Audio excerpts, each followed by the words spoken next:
Hey everybody, welcome back to Gospel Times right here on WURD, Progressive Black Talk Media, on air and online at wordradio.com. I'm your favorite church girl, the one, the only, Kayla J, and I am super excited to introduce you all to my next guest, none other than the Bishop Gregory Davis. Hello, Bishop Davis. How you doing? Welcome to the show. Hey, Kayla, it's good to be here. It's good to have you here. Before we even dive deep into your story and all the other things, amazing things that you're doing, I like to do wellness checks with the good people. So, on a scale from 1 to 10, how are you feeling, Bishop? I'm probably a 9. A 9. That's pretty good. That's pretty good. Yeah, I'm a 9. Yeah, I'm a 9. And the reason why I'm not a 10, because you always have room for improvement. Oop, I like You know. that. I Yeah, like yeah, yeah. I need a vacation right about now. Got you. Okay, no problem. How you So doing? I'm probably at about an 8 today. I got a little of a lingering cough, but not, but all besides that, I'm good. And I'm gonna test still your line. I have room for improvement. There we go. Yeah, Man. amen to that. So, share a little bit about your story and your journey in ministry. I know you do just a lot of things, so just tell my audience a little bit about yourself because an intro and a bio could not do you any justice. Well, I'm the son of a prostitute. My mother was a call girl. I grew up in New York until I was 9. And my papa was a Rolling Stone, as the Temptation said. Wherever he laid his hat was his home. I'm the product of a woman that told me when I was 8 years old that I was too stubborn for her to pull me out of her womb and get rid of me with a clothes hanger. So when they begin to talk about clothes hangers, abortions here recently with Roe versus Wade, I could relate. And she told me I was too stubborn. She had pulled two others out, and really, what she didn't live to see is that she couldn't kill purpose and destiny. At the age of 9, my mother agreed with my father to send me to Detroit and to be raised by my grandparents, Reverend Ananias Davis and First Lady Davis. And the rest is history. Changed my life. Um, at 9.5 years old, I received Jesus Christ as Lord. Um, ran away from preaching until my 20s. I've been preaching 36 years.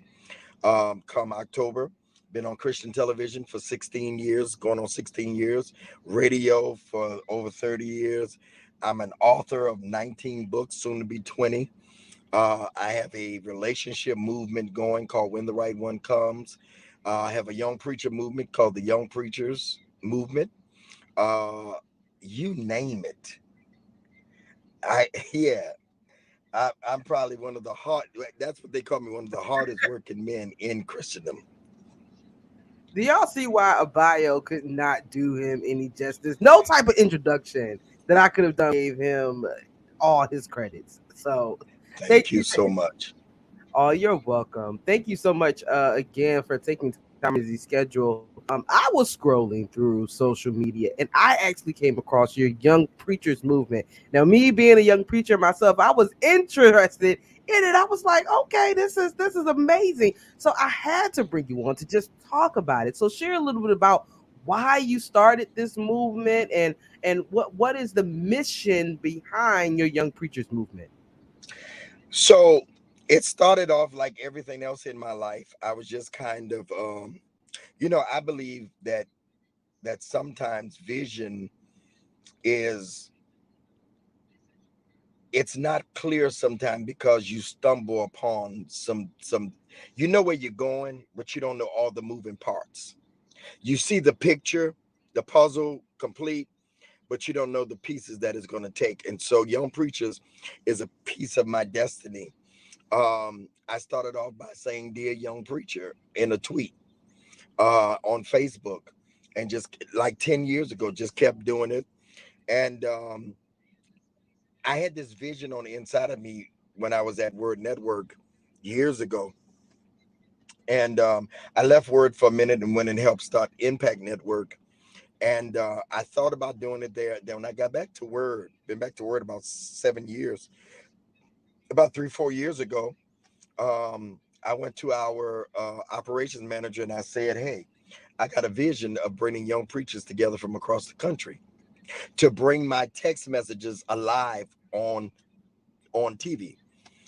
A couple of people said to me, "Why don't you have some of the older preachers and bring them together?" I said, "No." I said, "The way the Lord gave it to me is that we need to give young preachers a voice, and the old preachers will tune in." And I called Pastor YPJ. Everybody knows him. He's a sensation on social media, but a great preacher. I called a dear friend, Jathan Austin from Grand Rapids, and they became my team. And we did Young Preachers Movement on TV 3 or 4 times. We had the women come by themselves, and young preachers came from all over the country, and it became a movement. Um, Sent out over 1,400 text messages a day to 1,400 young preachers. We have an IG page, Young Preacher the Movement. But more than anything, I have conversations with them.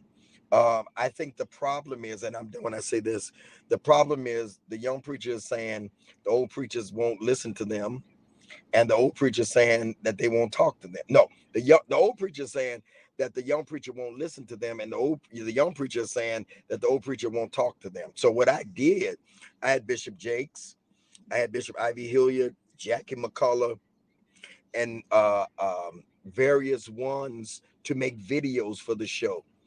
Bishop Paul Morton, my spiritual father, and others to make videos, 2 minute videos, and we played them throughout the program to encourage the young preachers.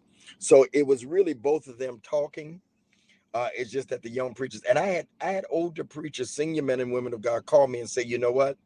I may not agree with them, but at least I understand the way they think now." And isn't that what it's really about? It's about us understanding one another. So that, see, I don't think that an old preacher has to get off the scene in order for a young preacher to do what they need to do. Can we Exactly. coexist? Can we Yeah. coexist? Yeah, can we coexist? We can. We can. I think Yeah. I think what you're doing is certainly amazing. To hear that. I wish I'd have saw the show. Um I'll just follow your Instagram and see, like you said, the tweets and the messages that you have come out there. But I hear that often, especially as a young preacher as well. Now I can say I have been blessed where I listen to what the seniors in my life say, especially those who've been in ministry for a while, because I'm still new in this thing.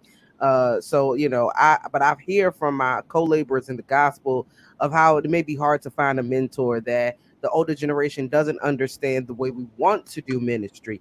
Because I think the one thing that people do have to understand is we're both ministering. It may look a little different, but our message is the same.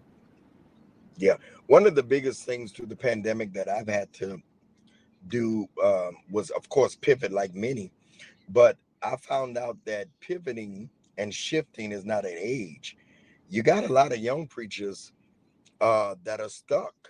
And you know who did that to them? We did, because we did not allow them to grow and to become what God has called them to be.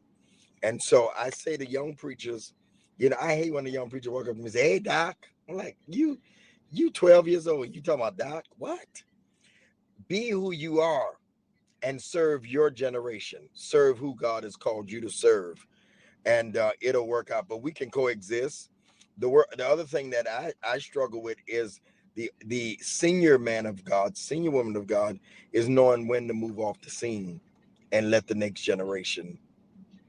You know, it don't mean you stop preaching, but then you move into a position of giving wisdom.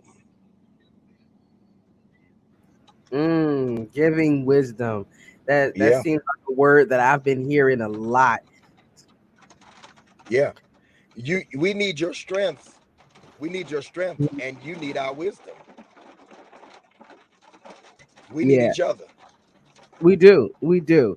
So I know our time is almost out, unfortunately. But I want to ask for other people that may be listening, young preachers that may be listening, young people in the gospel, how could they go about joining your movement so they can get the text and the tweets if you're still doing it that way?